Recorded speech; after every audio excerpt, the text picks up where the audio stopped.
Once upon a time, while Lord Krishna and Balrama were living peacefully in their great city of Dwarka, there was the rare occasion of a full solar eclipse, such as takes place at the end of every Kalpa, or day of Brahma. Taking advantage of the occasion of the solar eclipse, all important persons visited the holy place of pilgrimage. Some of the important personalities are mentioned as follows.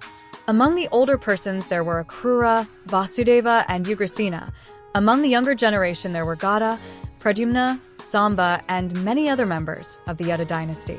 Because almost all the members of the Yadu dynasty went to Kurukshetra, some important personalities like Anirudh, the son of Pradyumna, and Kritavarma, the commander-in-chief of the Yadu dynasty, along with Sikandra, Sukha, and Sarana, remained in Dwarka to protect the city.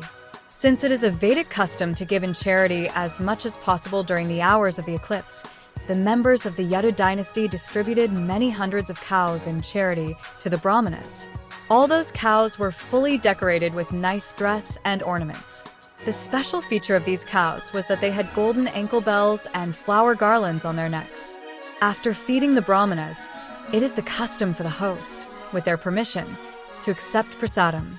Thus, with the permission of the Brahmanas, all the members of the Yadu dynasty took lunch. Then they selected resting places. They prepared to receive visitors, among whom there were relatives and friends, as well as many subordinate kings and rulers. Some of the rulers belonged to opposing parties, and some were friends. But above all, the visitors from Vrindavan were most prominent.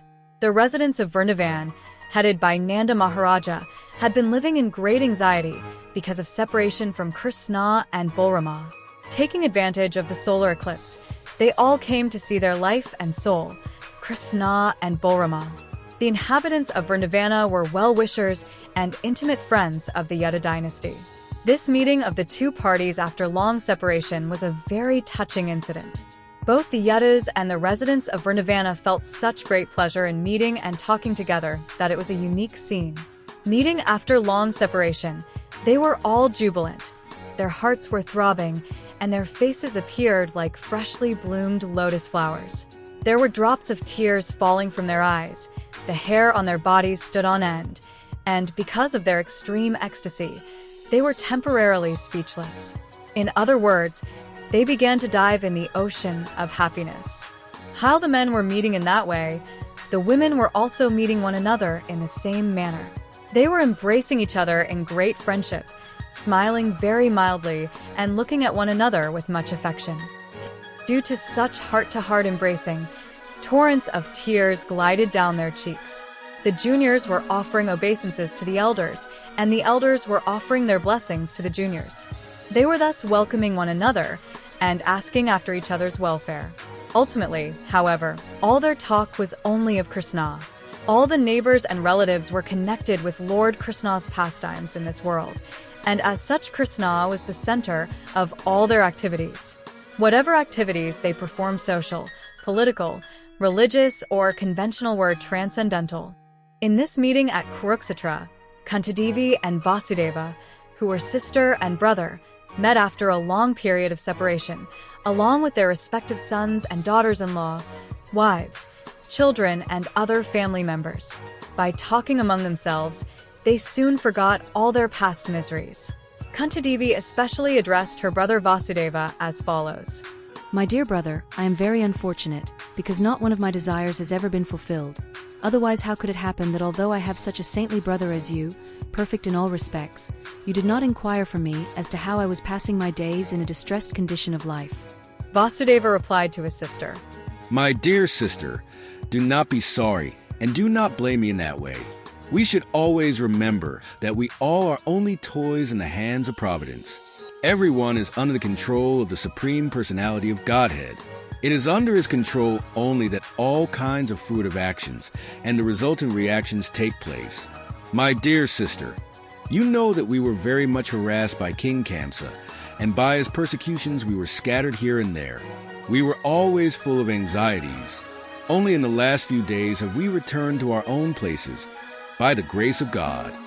After this conversation, Vasudeva and Ugrasena received the kings who came to see them, and they sufficiently welcomed them all.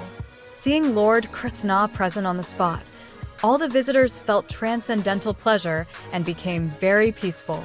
Some of the prominent visitors were as follows: Bhismadeva, Dronakarya, Dhritarashtra, Duryodhana, and Gandhari along with her sons, King Yudhishthira along with his wife, and the Pandavas along with Kunti, Sanjaya, Vidura, Kripakarya, Kuntabhoja, Virata, King Nagnajit, Parujit, Drupada, Salya, Drishtaketu, the king of Kasi, Damagosa, Visalaksa, the king of Mithila, the king of Madras, formerly known as Madra, the king of Kakaya, Udamenyu, Susarma, Balika along with his sons, and many other rulers who were subordinate to King Yudhishthira. When they saw Lord Krishna with his thousands of queens, they became fully satisfied at the sight of such beauty and transcendental opulence. All who were there personally visited Lord Balrama and Krishna, and being properly welcomed by the Lord, they began to glorify the members of the Yadu dynasty, especially Krishna and Balrama. Because he was the king of the Bhojas, Ugrasena was considered the chief Yadu, and therefore the visitors specifically addressed him: Your Majesty Ugrasena, king of the Bhojas. Factually, the Yadus are the only persons within this world who are perfect in all respects. All glories unto you. The specific condition of your perfection is that you are always seeing Lord Krishna, who is sought after by many mystic yogis undergoing severe austerities and penances for great numbers of years. All of you are in direct touch with Lord Krishna at every moment. All the Vedic hymns are glorifying the Supreme Personality of Godhead, Krishna. The Ganges water is considered sanctified because of its being the water used to wash the lotus feet of Lord Krishna. The Vedic literatures are nothing but the injunctions of Lord Krishna. The purpose of the study of all the Vedas is to know Krishna. Therefore, the words of Krishna and the message of his pastimes are always purifying. By the influence of time and circumstances, all the opulences of this world had become almost completely wiped out, but since Krishna has appeared on this planet, all auspicious features have again appeared due to the touch of his lotus feet. Because of his presence, all our ambitions and desires are gradually being fulfilled. Your Majesty, King of the Bhojas, you are related with the Yadu dynasty by matrimonial relationship and by blood relationship also. As a result, you are constantly in touch with Lord Krishna, and you have no difficulty in seeing him at any time. Lord Krishna moves with you, talks with you, sits with you, rests with you, and dines with you. Due to the presence of Lord Krishna, the original personality of Godhead in the Vishnu category, who is omniscient, omnipresent, and omnipotent, all of you are factually relieved from all material contamination and are situated in the transcendental position of liberation and Brahman existence.